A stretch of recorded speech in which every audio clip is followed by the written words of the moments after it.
We can only continue with the meet after you've returned. Okay, let's continue. Thank you very much.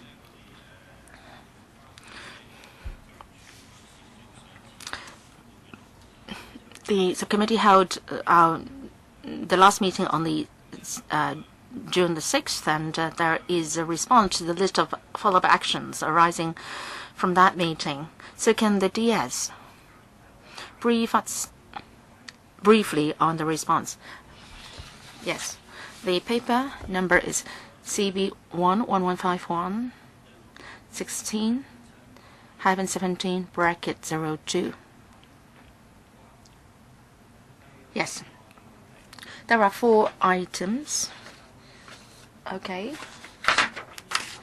A response to item A, asking us to do a comparison. We have given you a comparison in the annex, and that is comparing the existing standards to the proposed standards. And item B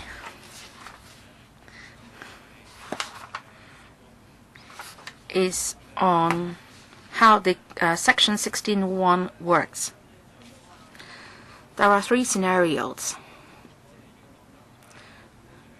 under which the water authority may, if he is satisfied that at fire surface or inside surface, by notice require the consumer to carry out the repairs or other works specified in the notice to the fire surface or inside surface. And one of the scenarios is that it is in such a condition that the waste or pollution of a supply has occurred. So the rectification has to be made to the problems identified. On that day, members were asking how we implement this requirement. Upon receipt of a complaint, we will conduct the investigation. And if we find that there is a 16.1 A, B, C, the 3 scenarios happening, then we will ask the relevant person to make rectification. As to items C and D, is on how to ensure water quality.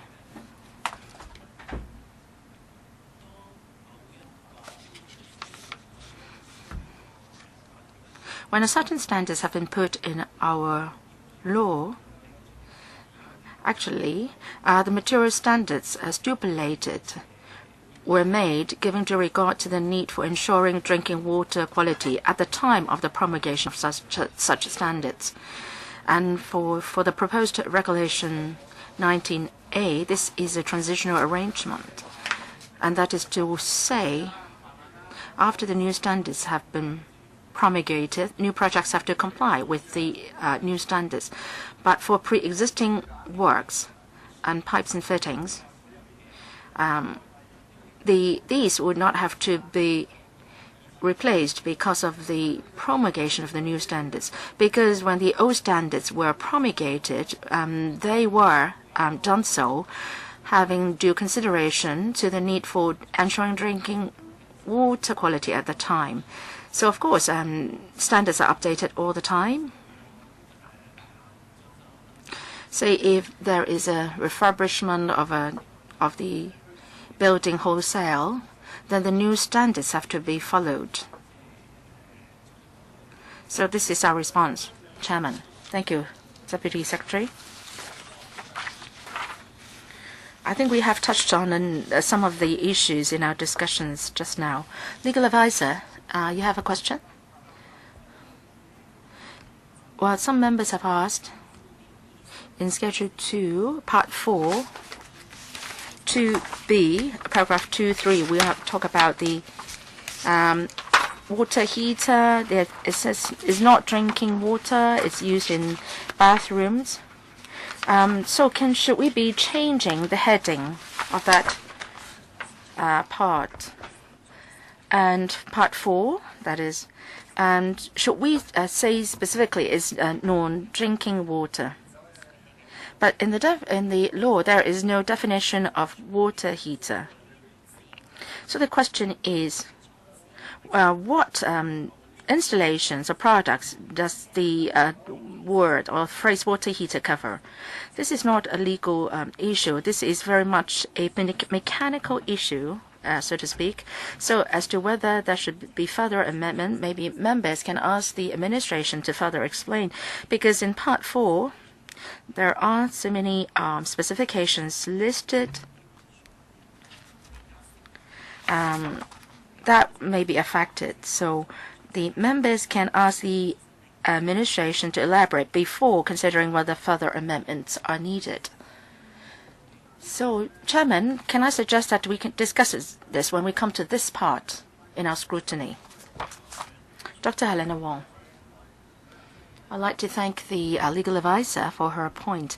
I've been paying attention to this, and we discussed this in the last meeting. I've talked to the administration on that, and I think we need to make distinction between water heater for drinking water and water heater for non-potable water.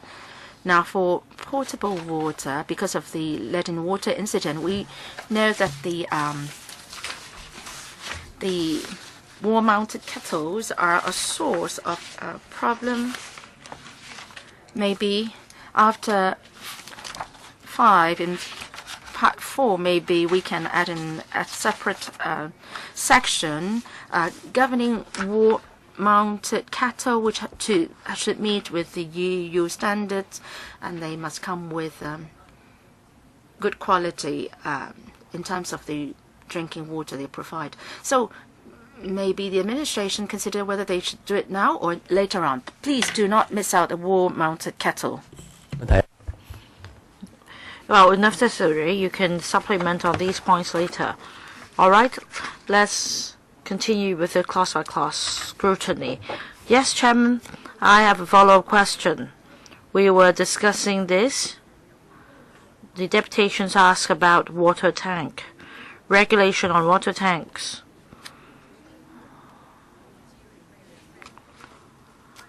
And I don't know what the water tanks are made of, what on average, what in general are the materials used, because the water goes through the tank before reaching the tap.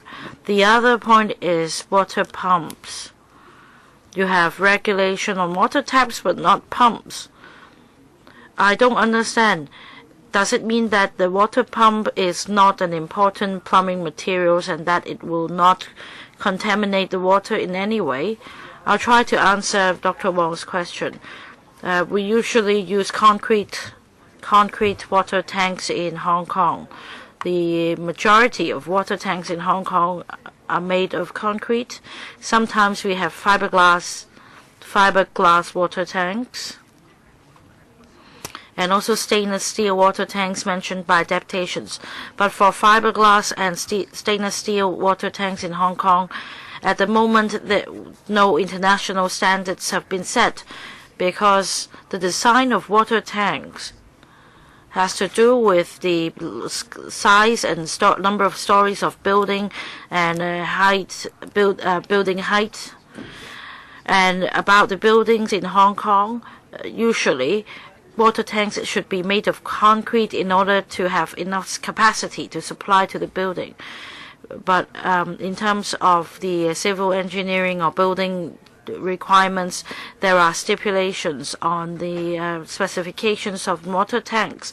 As for water tank made of fiberglass, it is not common. We do not have a standard.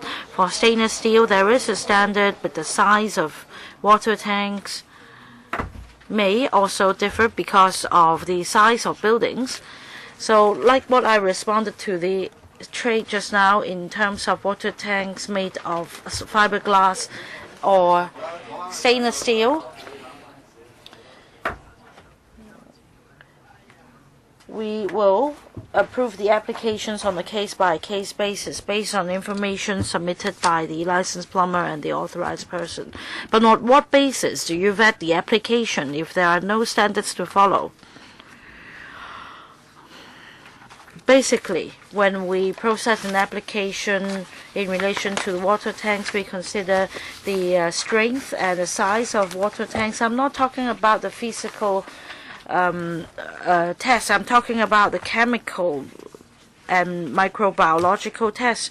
What are the standards to follow? What information will be required to be submitted?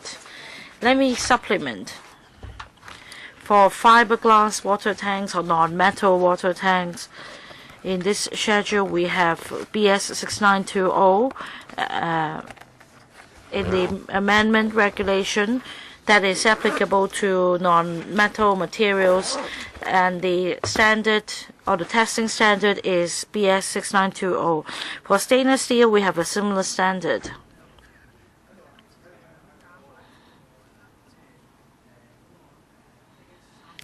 We have included AS 3688 for fittings. This is applicable to stainless steel materials only. Well, as mentioned, we have a standard for stainless steel fittings and pipes. We don't have a standard for stainless steel water tanks, however. But when we consider the application, we also consider the relevant standards applicable to stainless steel fittings and pipes and the quality of water concerned. So, Mr. Lee, you do have a standard in mind. You just have not stipulated the standard for water tanks, stainless steel water tanks in this regard. Oh, in such circumstances, why can't you include those standards in the regulation? Let's say if it's a concrete water tank, then this should be the standard. For fiberglass, it's BS 6920. For stainless steel, the standard should be so and so. You can spell this out in the regulation. Otherwise, how can you ask applicant to submit information? We have prescribed standards,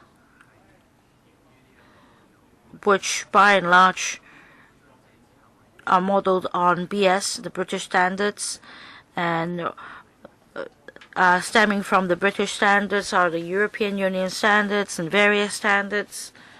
And our position is that there is no international standard or EU standard on water tanks.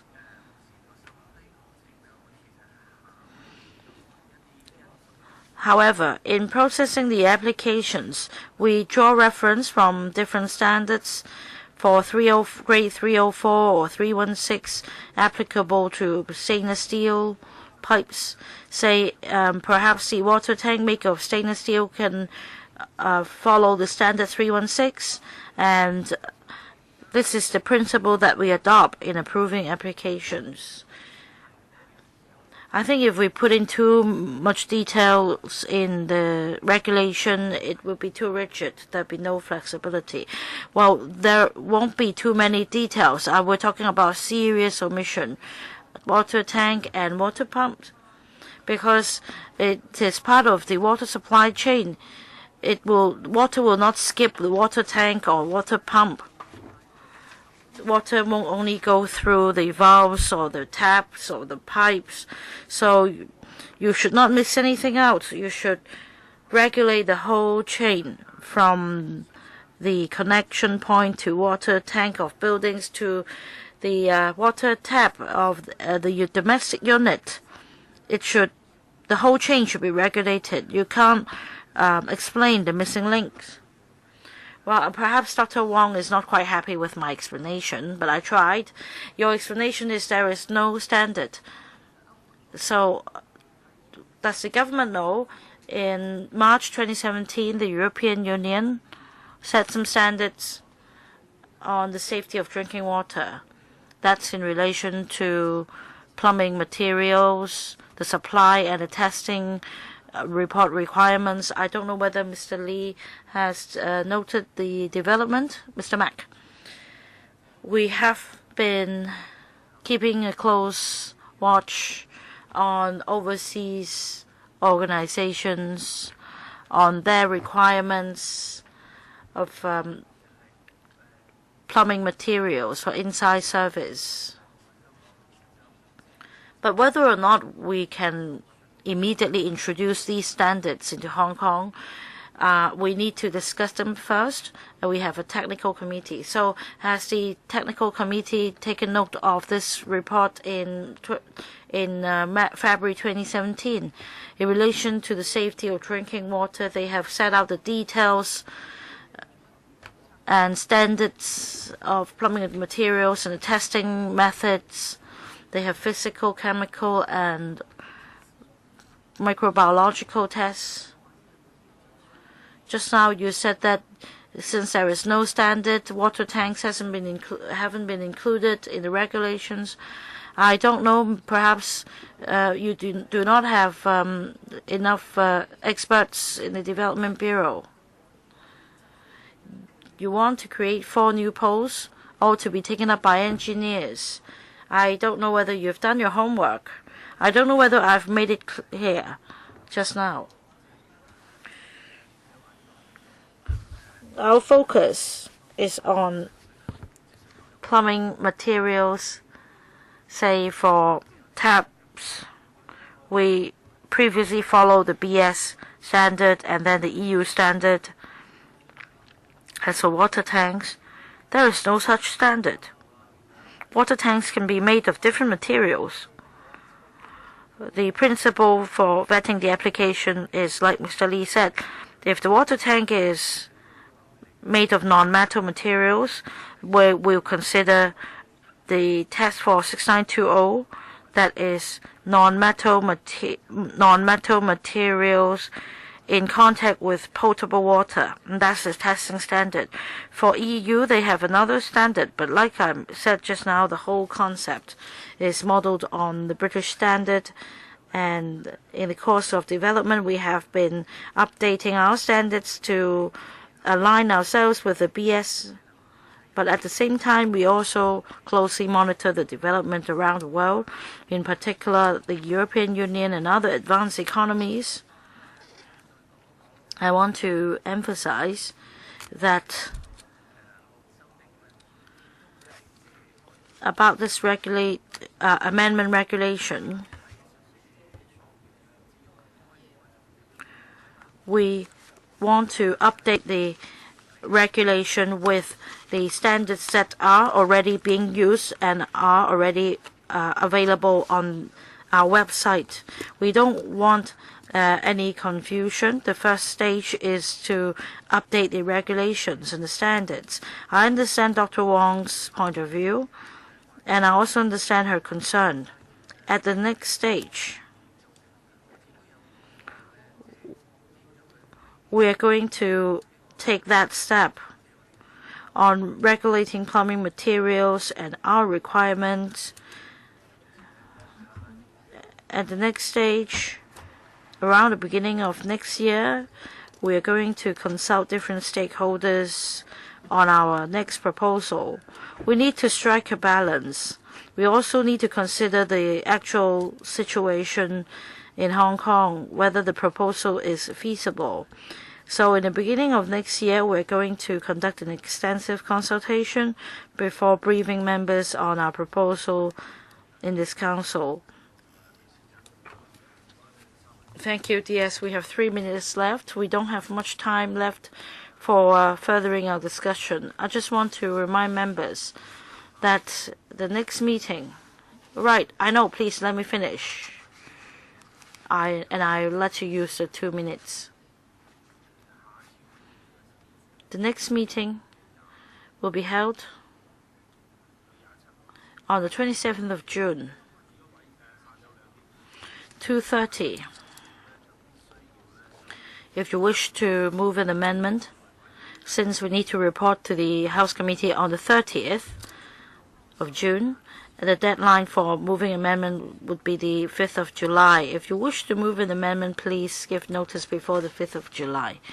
Yes, we need to report to the House Committee on the 30th of June. So 27th of June, 2:30, that will be the last meeting. Yes, if we cannot finish at that meeting on the 27th, we'll report to the House Committee anyway. Well, let's clear things up. we have the next meeting on the 27th, and if we want to move an amendment through the Bills Committee, we need to get it done at the next meeting on the 27th. Right, if you want to do so. If you want to move an amendment after the 27th, then it will only be moved in the capacity of individual members. And if you want to move an amendment on and discuss on the 27th, then when should I submit the amendment to the Secretariat? I mean, to be dealt with on the 27th. Then what's the deadline? 27th. So I can table the amendment on that day, right? But I suppose you should give it to the administration in advance, because if you do not, they cannot see whether they find your amendment reasonable. For members' amendment, the deadline is the 5th of July. Mr. Pt2, I'd like to come back to the previous point. For the lead in water incident, well, it's about sodas. Well, this is press release from the Government Information Services. For the final report of the task force to investigate the lead in water incident, indeed for Kaiching and Kuailun Estate, the brands of some taps and the materials were not those specified in the forms, but it says that although the brands were different, they were still in compliance with the BS according to the test results. For the copper alloy valves and taps, these taps release the same amount of lead into the water as those copper alloy pipes taps. All right, time's up. Next meeting, 27th of June, 2:30. Thank you.